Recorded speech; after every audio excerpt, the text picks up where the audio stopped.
আসসালামু আলাইকুম এভরিওয়ান, সবাই কেমন আছেন? আজকে আমি পেয়ারা আর আমড়ার ইউনিক একটা আচার রেসিপি শেয়ার করব।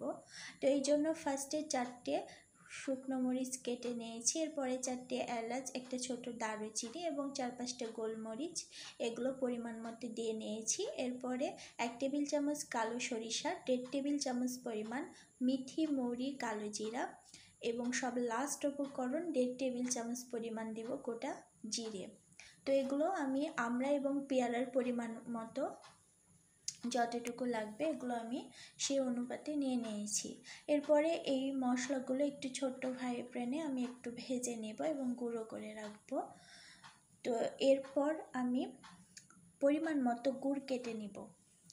তো আমার ভিডিওটা যদি আপনাদের কাছে একটু অংশ হলেও যদি ভালো লেগে থাকে, অবশ্যই আমার চ্যানেলটা সাবস্ক্রাইব করবেন এবং আমাকে সাপোর্ট করবেন। তো এখানে এই পর্যায়ে আমি একটা কড়াই পরিমাণ মতো তেল দিয়ে 2 কাপ পরিমাণ গুড় নিয়েছি, এটাকে আমি একটু মেল্ট করে নেব। তো এটা মেল্ট করা পর্যায়ে আমি 1 টেবিল চামচ লাল মরিচের গুঁড়ো নেব। তো এই আচারটা টক ঝাল মিষ্টি এমন ফ্লেভারের হবে।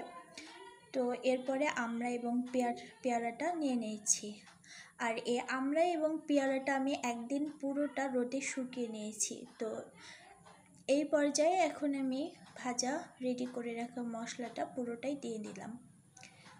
তো এভাবে একটু ভালোভাবে এখন আমি এই পর্যায়ে মিক্স করে নেব এবং অফ ক্যামেরায় আমি এটাকে বেশ কিছুক্ষণ নাড়াচাড়া করে এটাকে আমি রান্না করে নিচ্ছি। তো রান্না করার এক পর্যায়ে এটা এইরকম কালার আসছে। তো এই পর্যায়ে এটাকে আমি নামিয়ে নেব।